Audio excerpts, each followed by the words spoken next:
If you're a nursing student or new grad gearing up for the job application process, I need you to hear this. I'm officially launching Application Advantage this Black Friday. This is my updated and refreshed resume and cover letter course designed specifically for new grad nurses. If you are a new Nurse Society member, don't worry, this course is already live in our school community.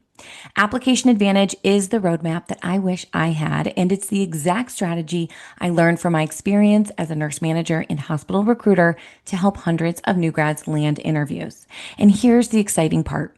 For Black Friday only, you'll get a specific discount code, and I'm giving away my exact resume and cover letter templates that I use with my career coaching clients every day. But the largest discount and the resume and cover letter templates combined will only go to the wait list. So if you don't want to miss it, head to the show notes, scroll to the bottom right now, and join the Application Advantage waitlist. If you don't see it in the episode show notes that you're currently listening to, just jump to the most current episode and it will be there. If you're ready to walk into this next chapter with confidence, clarity, and a competitive edge, make sure your name is on that waitlist, and I will see you in your inbox on Black Friday. See you then. Hey, welcome to Life After Nursing School. I'm your host, Caroline Dana, aka Nurse Coach Caroline, and I'm here to help you, the new nurse, thrive in your career. As a former nurse recruiter, nurse manager, and now your personal new nurse career coach, I'm obsessed with making sure you don't just survive your first couple of years at the bedside. I want you to absolutely rock them. From the challenges to the triumphs, I'll be right here with you, giving you the real-world advice and support that you need to shine. Whether you're in nursing school getting ready for life after, or you're already out there in nurse life feeling overwhelmed or even questioning your confidence, I've got your back. I'll be sharing tips, tricks, resources, and strategies that are just for you. We'll dive into everything from landing that dream nursing job to slaying imposter syndrome, and most importantly, how to keep that spark alive and stay the vibrant and amazing nurse that you are. So if you're ready to tackle the things nursing school did not cover, like how to build a career, trust yourself, and keep your passion strong, then get comfortable because we are about to dive in and make nurse life the best life.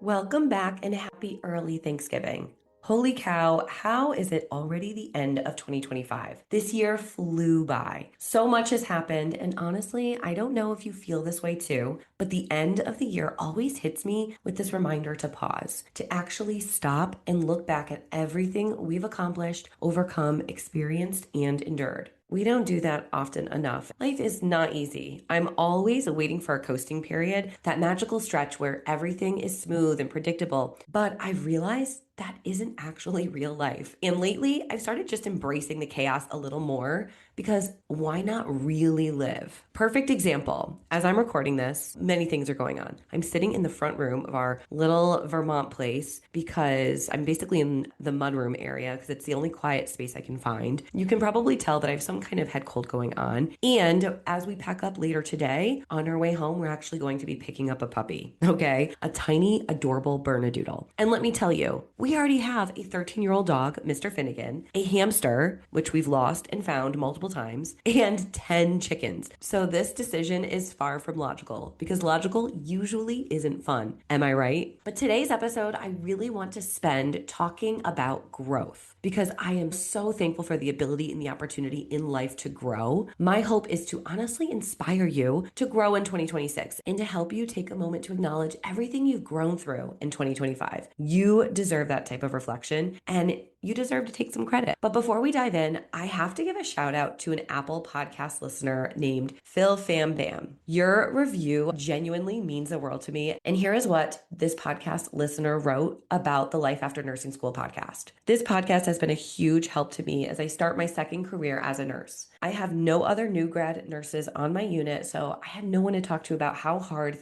being a new grad bedside nurse is. I felt like it was just me, but Caroline has helped and shown that it's not me. It's actually normal, and I will overcome the challenges and become a confident bedside nurse and a huge asset to my team. Even reading this out loud gives me chills. That review is the exact reason why I created this podcast. I never want new grad nurses to feel alone. I want to provide tangible tools, advice, support, and hope to help you climb out of that new grad overwhelm and remember that you can take your career in any direction that you want. We just have to make it to the 1 year mark. So, Phil, Fam Bam, this is your sign that not only have I grown this year, but you have too. Keep going, keep pushing, keep believing in yourself. And as always, I'm here for you. Okay, so let's dive into the episode topic and let's get started. Have you ever noticed how different you feel after you do something new?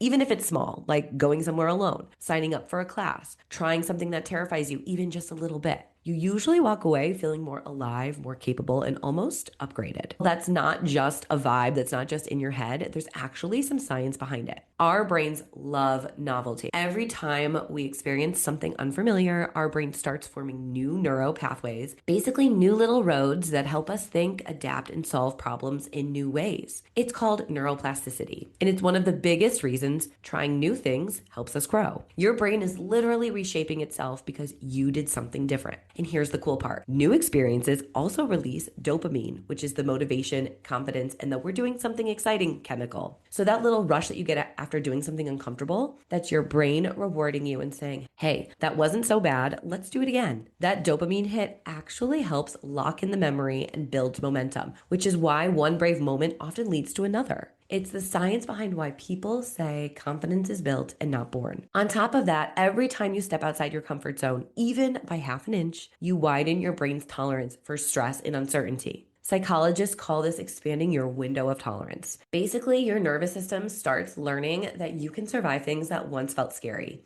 And when your brain realizes you're capable of more than you thought, your world expands. Challenges feel smaller. You recover from setbacks faster. You start trusting yourself more. Hence, you grow.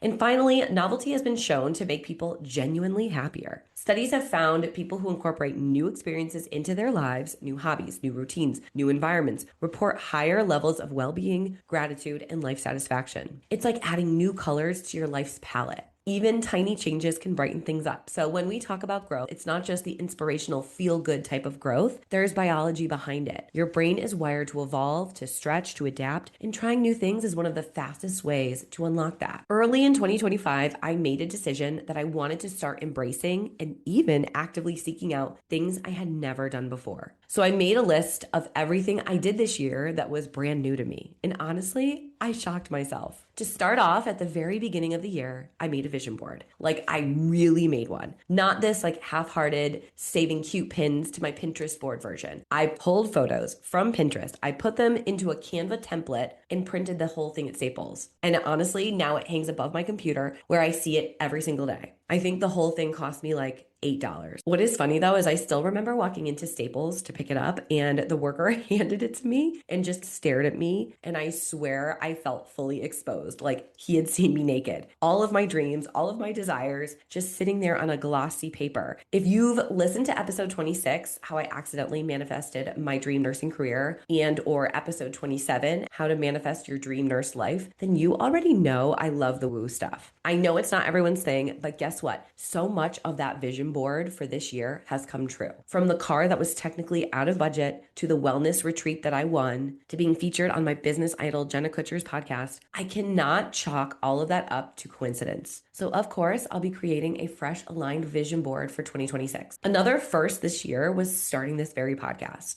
I'd been thinking about it for a year or two, and finally I just went for it. And at the time of this recording, I am now 44 episodes in. I've had incredible guests. We've crossed over 6,000 downloads, and we have around 500 amazing followers of the show. This podcast has become a space where I can be your hype girl in a way that social media just doesn't allow. And I love having guests. I leave every conversation feeling energized, inspired, and reminded that nurses are capable of literally anything we set our minds to. We are really just a very unique group of people in our population. And then something I never thought I'd do, I went to Europe without my husband and rented a car with me as the driver. Okay. This honestly, even saying this out loud, I cannot believe I did this. My mom and I went to Ireland in March and it was surreal. We've always wanted to go because we're very Irish and this was a bucket list trip. But the scary part wasn't the travel itself. It was the fact that I was the planner and the driver. Normally, my husband is a navigator, and I'm just this passenger princess, chilling, taking directions, living my best relaxed life. But this time, it was all on me. I planned the trip. Okay, I did have the help of ChatGPT and a travel agent, but still. And the driving part, if you don't know, in Ireland, the driver sits on the opposite side of the car and drives on the opposite side of the road than us here in America. I had every intention of watching YouTube tutorials beforehand, but life got busy, and suddenly my mom and I were standing next to our rental car, like, oh, this is happening. I even asked the rental guy to pull the car into the street for me because I was too scared to start off in the wrong direction. I have to laugh because there was definitely a learning curve. They are obsessed with roundabouts in Ireland. So, yes, there were a few roundabouts that we went around a couple times. There were a few honks, some screams from us, and honestly, there were so many laughs. At one point, I don't think I'll ever forget this, but I inadvertently drove us into a tiny alley in a small town. As we kept driving forward, the alley felt like it was shrinking in around us. It got so narrow that my mom and I had to fold the side mirrors in. I was yelling and she was saying, we have to fit. We've seen cars go through here. And I definitely had a moment of panic and meltdown. And finally, we somehow squeezed through without losing a mirror or our sanity. And then we sat there laughing so hard, we were almost crying from sheer stress.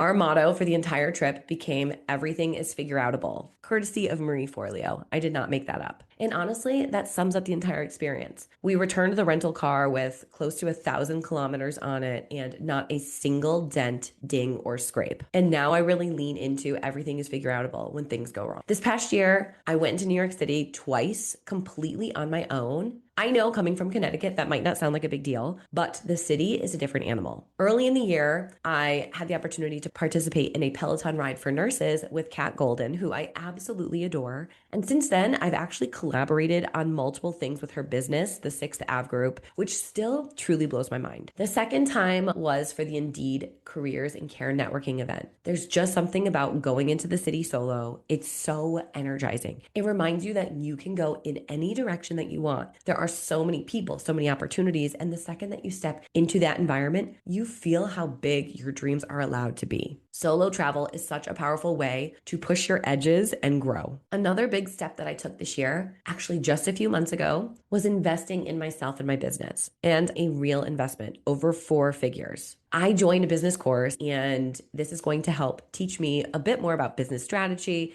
and how to better share my offerings, especially around resume and cover letter building and my interview workshop that I offer. I'm so excited because the Application Advantage launches tomorrow, and then the interview course will launch early in 2026. So stay tuned, my friend. But here's the thing. I can guilt-free spend money on anyone else in my life, but when it comes to me, oh man, that is so hard. I immediately think this money should go to the kids or to my family or to the house or literally anything else. But what I've learned so far from this course is that I don't regret a single penny. And I really believe we need to be more mindful about investing, whether it's our money or our time. We need to be mindful about investing in ourselves, not just professionally, but personally too. For example, if you want to get more fit, join that bougie gym. If you want to feel healthier, pay for that naturopath. If you want to connect spiritually, say yes to the wellness retreat. Invest in the areas that you want to level up in your life and don't feel ashamed about it. Life is so much better when you allow yourself to get to where you want to go or become who you want to be faster.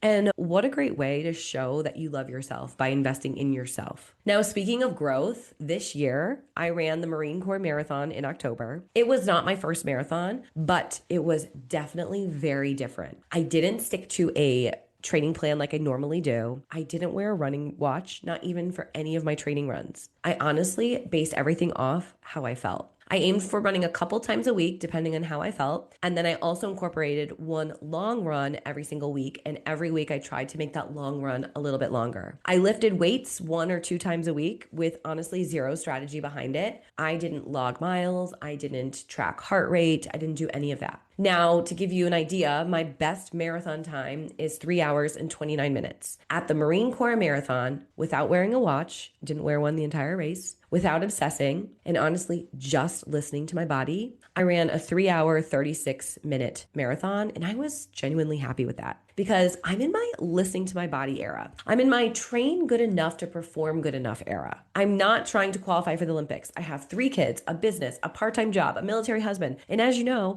an entire farm of animals at home to take care of. I don't have time to dedicate to train like I used to. And the time that I do have right now, I want to spend that with my kids, my family, and showing up in my business. So this marathon obviously looked very different, even from a physical standpoint. But emotionally, this marathon also felt different. I actually, to be honest with you, remember crying to my husband on the way down to the race because I didn't have that runner's enthusiasm that I used to have. I wasn't even really nervous. And if I'm being honest, it felt like a little like an identity crisis. I've always been known as or labeled the runner, and I've always been really good at it.